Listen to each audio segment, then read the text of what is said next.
जंग जारी है। रूस यूक्रेन के बीच युद्ध खत्म होने का नाम ही नहीं ले रहा है। तनाव चरम पर है। इसी बीच रूस के हाथ से कुछ हिस्से निकल जाने से पुतिन बौखला गए हैं। परमाणु हमले की धमकी दे डाली है पुतिन ने, लेकिन हर एक्शन का एक रिएक्शन जरूर होता है। जिसके बाद अमेरिका और नाटो देशों ने रूस से निपटने के लिए फुल प्लान तैयार कर लिया है। और जानकारी भी मिल पा रही है कि जिसके बाद से दुनिया में विश्व युद्ध का खतरा मंडराने लगा है।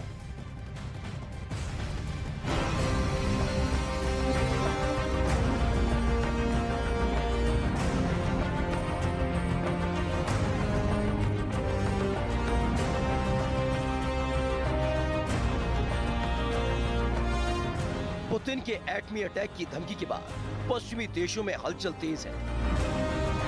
अमेरिका और नाटो देश अपनी तैयारियों में लग गए हैं। अमेरिका ने हाइपरसोनिक यानी आवाज की रफ्तार से ये सिर्फ 1 एकड़ जमीन पर कृषि करके हर महीने 1 लाख तक कमाते हैं।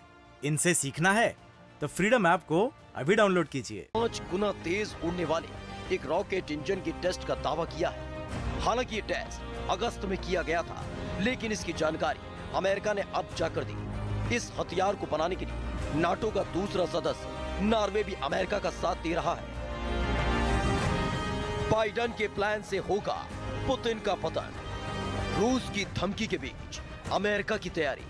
अमेरिका ने विध्वंसक वेपन का किया टेस्ट।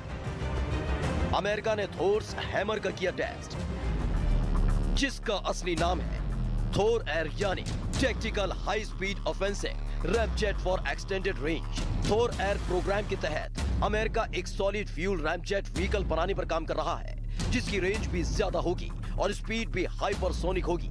लेकिन इसके बावजूद वो महंगा नहीं बल्कि किफायती होगा।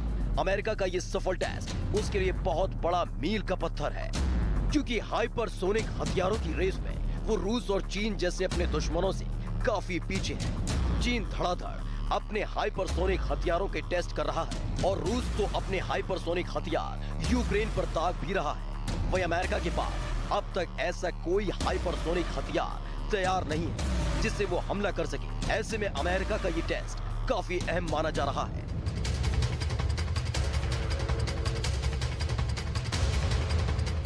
फ्रांस ने भी समंदर में अपनी घातक मिसाइल का परीक्षण किया।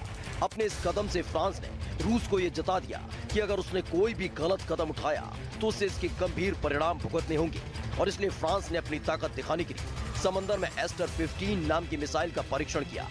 फ्रांस की नेवी ने बाकायदा इस मिसाइल परीक्षण का वीडियो भी जारी किया, जिसमें समंदर का सीना चीरते हुए उसका aircraft carrier Charles de Gaulle तेजी से आगे बढ़ता दिखा। इस दौरान जंगी जहाज के अंदर मिसाइल को टेस्ट करने की तैयारियां चलती रही। सारी तैयारी होने के बाद एस्टर 15 मिसाइल को लॉन्च किया गया। जैसे ही बटन दबा, युद्धपोत से आग उगलती हुई मिसाइल निकली और फिर वो तेजी से आसमान में मौजूद अपने टारगेट को तबाह करने के लिए बढ़ गई। और इस परीक्षण के बाद फ्रांस की नेवी ने यह दावा किया कि उसकी ये मिसाइल जमीन से हवा में वार करके किसी भी दुश्मन को तबाह करने की ताकत रखती है। रूस के राष्ट्रपति कई बार पश्चिमी देशों को परमाणु मिसाइल से निशाना बनाने की धमकी दे चुके हैं, जिससे पूरी दुनिया दहशत में है।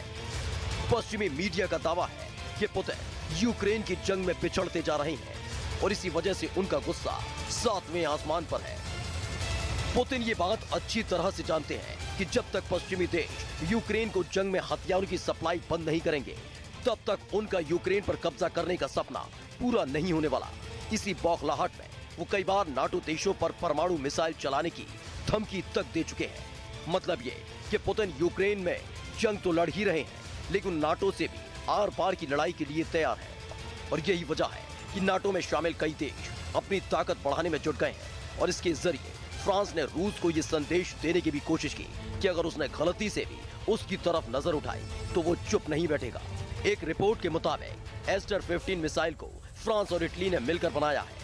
ये मिसाइल करीब 14 फीट लंबी है और इसका वजन 310 किलोग्राम है और 30 किलोमीटर के दायरे में ये पलक झपकते ही अपने टारगेट को ध्वस्त कर सकती है। मतलब ये कि रूस से भिड़ने के लिए अमेरिका, फ्रांस और नाटो ने भी कमर कस ली है और अपनी इस मिसाइल का परीक्षण कर ये भी जता दिया है कि वो पुतिन के हर हमले का जवाब देने के लिए तैयार है।